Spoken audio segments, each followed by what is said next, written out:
this one, man. Get your chin back up. Get back on track.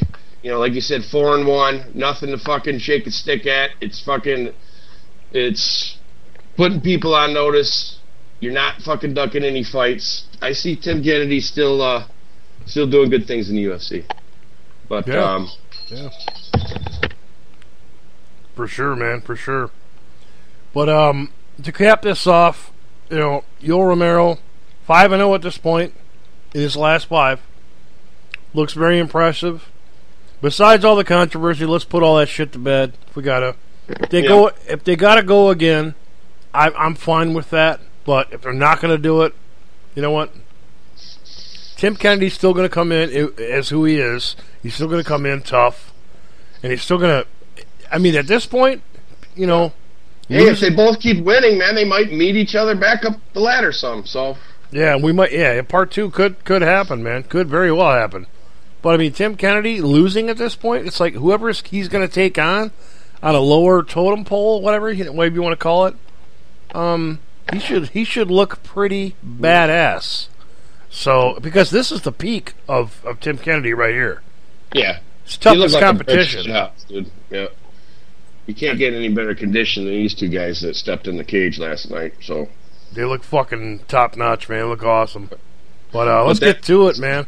Yeah, and before we get into the top 3, I just want to tell everybody, if you're interested in all the stuff we're talking about, let us hear about it, man. Come on over to Facebook, either Illegal Elbow on Facebook or MMA Aftermath. We will have this stuff posted.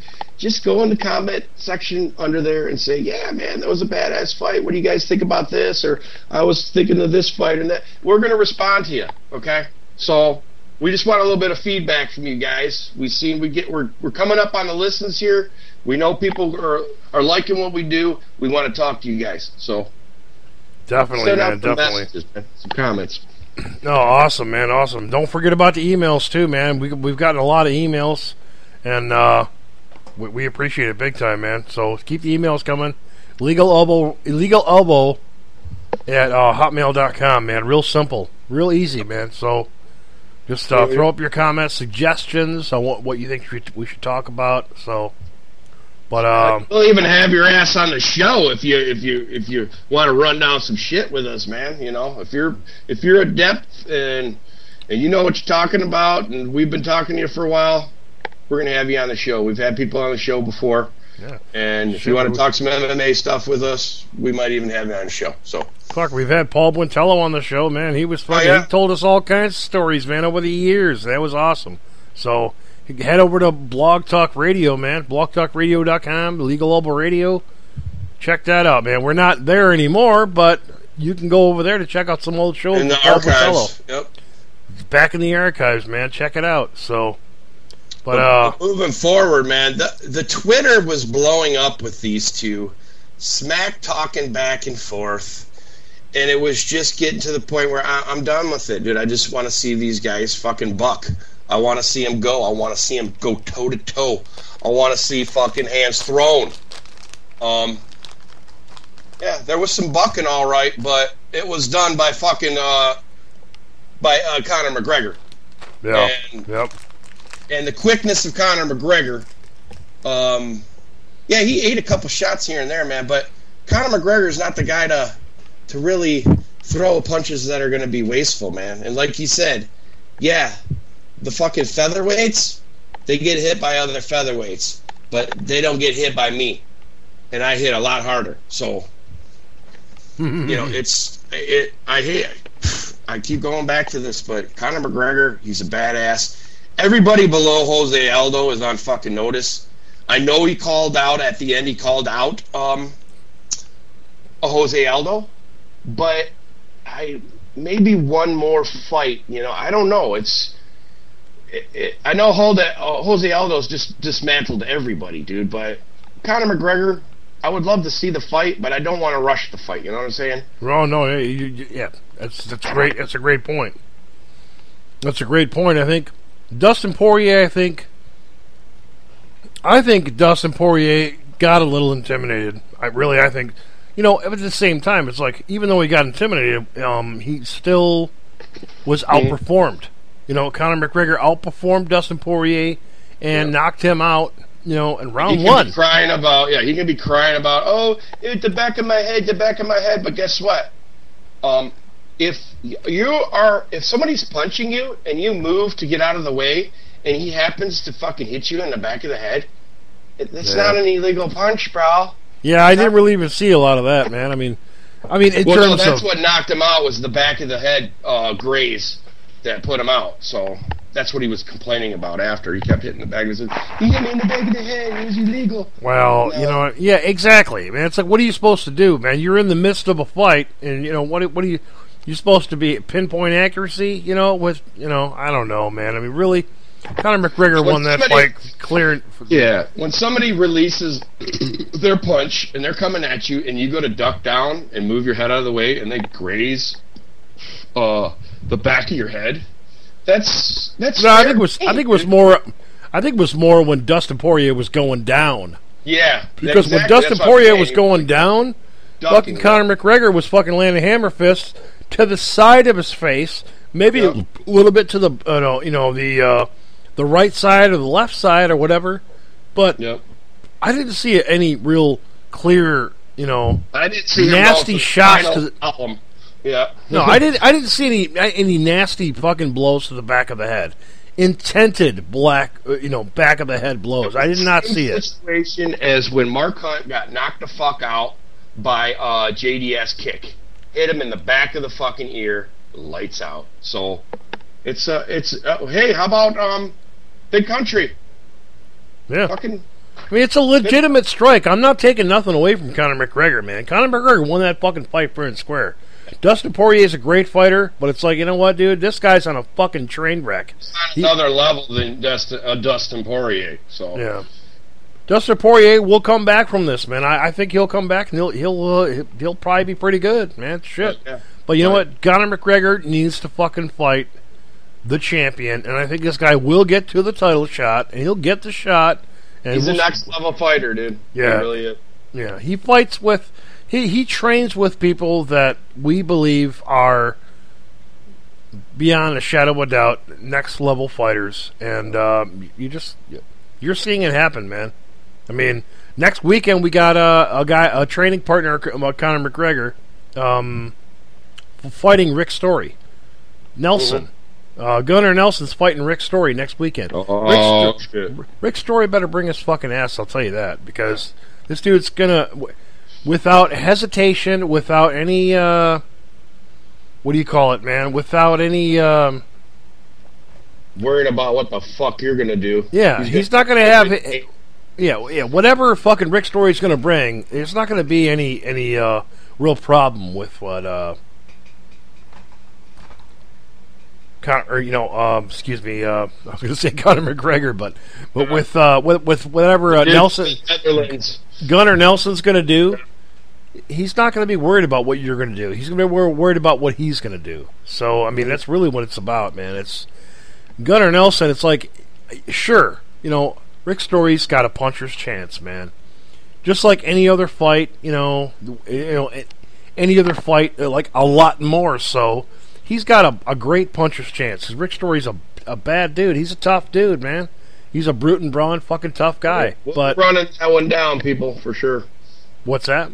I said we'll be running that card down for sure. Yeah, for sure, man. But Gunnar Nelson trains with Conor McGregor, man. You see what these guys are made of, because they're two totally different fighters, man. Mm-hmm.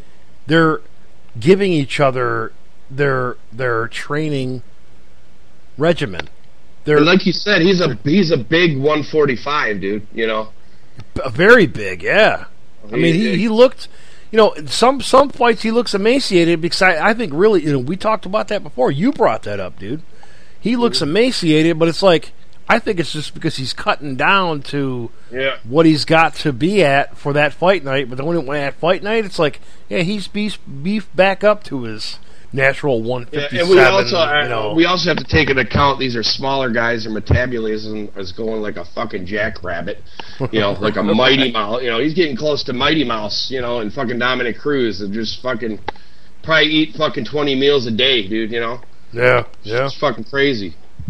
Yeah. That's what these guys are made of, man. And Dustin Poirier, I don't take nothing away from him. Conor McGregor probably got in Dustin Poirier's head. I'm going to go ahead and say it. Yeah, I think he did too. And I feel sorry for the guy if he got that far into his head where it affected when he got into that cage. Because, well, if you watch the Embedded show, Dustin Poirier was like at the hotel that he was supposed to stay at. He got there, arrived there. This is the best of my knowledge. Okay. He got there, arrived there, and then he realized, okay, Conor McGregor's like right there. What am I supposed to do with this? I don't want to fucking see who I'm fighting or whatever. But hey, shit happens, man. It's going to happen sooner or later. So Conor McGregor starts talking shit to him immediately. So Dustin Poirier says, dude, let's go outside. Maybe he didn't want to fucking hear any bullshit. Why should you have to see your fighter, person you're fighting, the night before or the 2 3? You know what I mean, really? But Conor McGregor was talking shit to him. I mean, directly as soon as he saw him, and it's like, okay, that's cool, man. That means that all the Twitter shit beforehand got to you because he's putting that out there for everybody to see. Which, when you finally seen him, it got to you, and it got the better of you. Right, but true. At the same time, it's like Conor McGregor's the Irish fucking Michael Bisping, in my opinion. Yeah. Because it's like, dude, if you can't beat somebody fair and square without your fucking mouth, then you know what? Whatever, dude. Really, whatever. If you gotta talk trash ass fucking bullshit, because we've already seen Michael Bisping get his ass fucking handed to him several times. Well, Conor McGregor ain't making any fucking USA fans over here either because everybody was cheering for Dustin Poirier. They were like, USA, USA. Well, that's just... Pinning countries against each other is just fucking stupid, though. Yeah, but Conor McGregor makes that, Come over on my soil, our soil. We're the best in the world soil. No. Yeah, it's a great... Threw a little mud vein in there. Soiled! No, but no, that's a great point, too. He brings that on. So, Dustin Poirier didn't bring that on. He was like, yeah, you know what, whatever, I'm going to shut him up. And he looked pretty good in that fight. I'm not going to... Hit him on the chin a couple times. Some good exchanges. Yeah. But Dustin Poirier's never been... Dustin Poirier... I've been wanting to see this guy get somewhere with it. It's just... It's a bad time for him right now because Conor McGregor, with his cockiness and everything else, and his Michael Bispingness and everything else, the guy's really just a fucking train wreck right now, and his Tito Ortiz-ness is really catapulting him up the fucking record. To hating status of average fans, not liking you. Yeah. If you want everybody to like you in your country and everybody not to like you in all the other countries, you're doing a pretty good fucking job right now. So Yeah.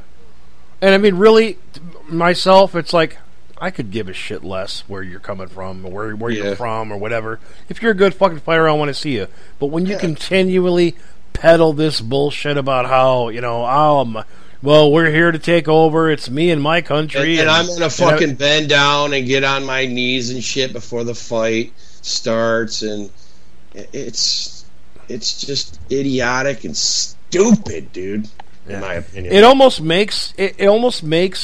Which he's a good guy to promote himself, you know what I mean? Just like Tito was. Shit, just like Tito was. There's a shit ton of other guys, Chael Sonnen. I mean, there's a lot of... They're just promoting themselves, but they're making you hate them so that you'll talk about them. I mean, it's real simple. There's no, we know about that, and we've seen that 100 times, It's like you're going to have your fans, and then you're going to have the hater nation on you, but they're all going to be watching you, so... Exactly, yep. But I think Conor McGregor, love him or hate him, man, this guy's on a fucking train wreck, man. Yes. You get in the fucking way, I'm sorry, man. He has got knockout power. He has one-punch knockout power and the quickness to land that power shot. So it's... I would love to see a Jose Aldo versus him because of the contrast in styles. Yeah. I think a Conor McGregor might need to really, and he hasn't faced anybody like this, but really think about protecting your knees in a fight like this. Because Jose Aldo has proven and shown throughout his career that if your fucking legs and your ligaments aren't up to the task, that his shin bones are going to make sure